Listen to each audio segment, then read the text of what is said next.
Welcome to the Reality Check podcast. I'm Zachary Phillips. In today's episode, I want to talk to you about making invisible illness visible. So the term invisible illness is thrown around a lot in the mental health community, but I think the wider community doesn't really understand it or sort of sees it, but isn't quite clear as to the implications of the term. So just to fill everyone in, the idea of an invisible illness is something that to the external person, you can't see it. It's often referred to in terms of mental illness, but also chronic illnesses as well. So let's say you're looking at someone and that person, for example, me, suffers from anxiety, depression, some sort of PTSD, or some other mental affliction. Their illness is invisible. If you look at them, they look fine. It's hard to see a mental illness on someone. If you compare this to a physical illness, for example, a broken leg, you can see the damage. You can see the crutches that they need. You can see the fact that they're going to struggle with certain tasks. Now, the reason that invisible illness is talked about a lot is that it's hard to empathize with someone when you can't see or directly understand the issue that they're having. Everybody has experienced pain in their lives. Most of us has broken a bone. Most of us have been sort of debilitated by a physical illness or a sickness at some stage. So therefore, if we see someone suffering with a similar condition, we remember our past and go, oh, okay, I guess I can relate to that, and I can see that they'll have certain issues and needs and wants that I need to accommodate for. But unfortunately with mental illness, well, I suppose fortunately, not everyone suffers from them. But what that does for the empathy side of things is that because everyone isn't suffering from them, and because people don't, because not everyone has suffered from them, it's hard to look at someone and empathize with their situation. If you're looking at me and I'm like, hey, I've got issues with anxiety and depression, but I look fine and I seem to be acting fine, and you yourself haven't really experienced anxiety or depression to a debilitating level, you might look at me and go, yeah, but you seem fine. The illness is invisible. Now, this isn't to say that, people don't go through a range of emotions and that sort of stuff and they aren't capable of empathizing with someone with a mental illness. But I would wager that until you go through it, it's hard to really understand the depths of suffering and impact that it can have upon your life. We've all been sad. We've all been nervous. We've all had issues at some stage. But to go from that to a mental illness is a massive step. If you're being impacted by a mental illness, it's actually, impacting your functioning. So you might be anxious before presenting a work presentation or a school presentation or before a competition or before you go on a date. But did it stop you from leaving the house? You might feel sad some days. You might feel down, but were you able to eat and feed yourself? There's different levels and different sort of extremities with mental illness. So although it might feel like there might be an issue of empathy with this one. Now, the reason I'm sort of talking about this is that I think by talking about our mental health and mental illness experiences, we can help to sort of start making invisible illness visible. It's only by sharing our stories that we really get to show people what it's like to be us. I can say to you, oh, hey, I've got anxiety or depression, but unless I go into depth about it, unless I explain what that's actually like, when I say I've got anxiety or depression, you're not really imagining what's happening to me. You're putting your own experience of anxiety and depression and overlaying that on my experience. And therefore, you may be judging me for what I can and can't do, not based on my own issues with anxiety or depression, but on your experience of anxiety and depression. And this is important because, if I had your level of suffering, maybe I would be able to function more, maybe not. So if I talk to you and share my experiences, and if I'll link you down the bottom of these show notes to a couple of podcast episodes that I recorded during a bout of anxiety, depression, and grief, and you'll be able to hear it in my voice, the difference in tone and inflections and pace and the words that I'm using, it's a clear distinction and a clear difference. And I talk to you in the moment of going through those sort of sufferings. And that's obviously only my experience. But the reason I share it with you, and I'm going to share it with you again by linking it, is that it will help you to uncover the invisible nature of the illness and sort of check into and connect. Another way that you can really,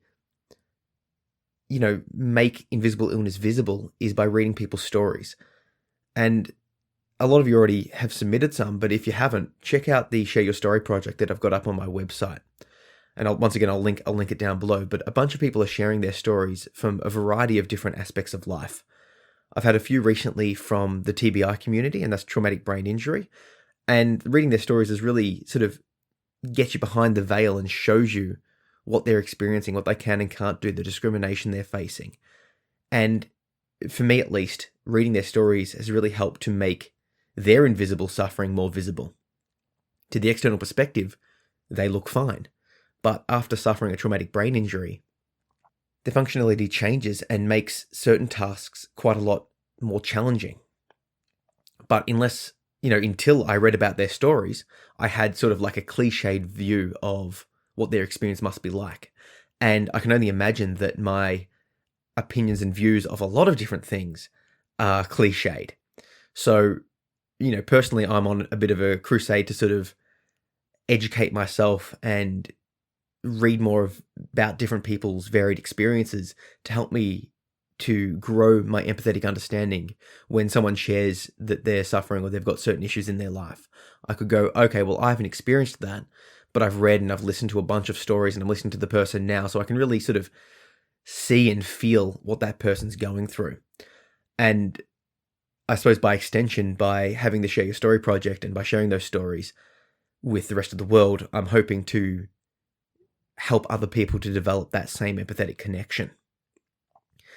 Some people, my wife, for example, naturally are way more empathetic and they sort of get into the heads of other people a lot better. Some people can't. But regardless, the more you listen to and read about other people's stories, the more you'll understand their perspectives. And on the contrary side of that, the more you share your story, the more you talk about your own issues, the more other people will understand you. I see a lot of people online talking about the stigma around mental health and, all of that sort of related stuff. I'm one of those people. I think that the stigma around mental illness is quite detrimental and quite prevalent. But rather than just complaining about it, because let's say I just go online and I complain to my community, I'm like, hey, stigma for mental health sucks. They like and share and talk and agree about it. But unless the discussion goes beyond that mental health community, it's sort of just me talking to an echo chamber. I can say, hey, how bad is it that, people are judging me for my anxiety? And people will agree and go, yeah, I get judged for that too. But we're really not doing anything to make a change about that other than confirming our own views upon the topic. What I think is a better approach, and obviously talking about it in the community and sharing the annoyance and the frustration of the stigma is a form of, talking therapy that really will help people to sort of understand what's happening and why other people are judging them. But it won't help to change the situation. I believe that if people know and if they sort of have had some experience of the mental illness or the invisible illness, they will better understand it. And the only way we can give them that experience is by sharing our stories actively.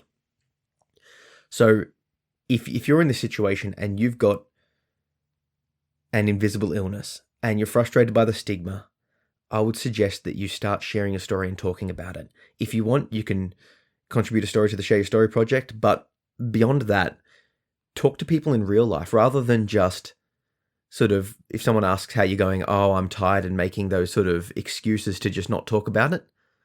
Start sharing your story. Start sharing what you're feeling and why you're feeling it. Storytell. Don't just say, oh, I'm anxious. Explain what that anxiety is actually doing to you. I've got a tight chest. I'm feeling a bit irrational. There's rumination thoughts going through my mind. Whatever it is for you. Now, I say that with the caveat of protect your mental state. Now, if sharing a story and that sort of stuff at the time is too traumatic, fine, don't do it. If you can't share it, if you don't feel like being able to share your story with anyone because it will impact you detrimentally, obviously don't. Keep it to yourself. But if there comes a time or an opportunity in which sharing your story does present itself and you are in a place that you can talk about it, please do so.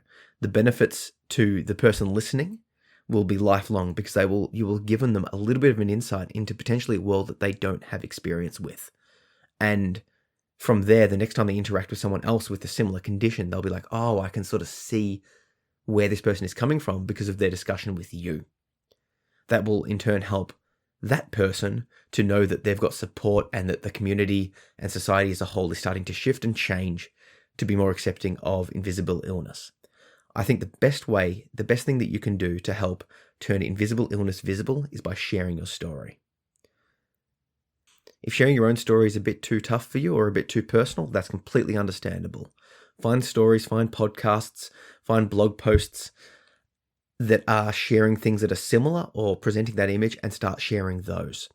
Now, when I say sharing, this means a bunch of things. It could be posting on social media so that everyone can see it, but obviously that comes with its own connotations. You might feel a bit nervous about that. It could also mean direct messaging online, so it's talking to one person one-on-one in which the general public or your general sort of friend group online won't see. Or it could be literally, texting or talking to someone in person about it. And like I said, if you're not willing to share your own stuff, that's completely fine, but start sharing and talking about it and get the conversation going.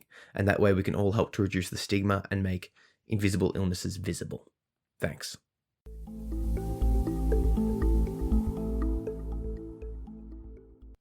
If you like this podcast and you like what I'm doing, please do me a massive favor and review it.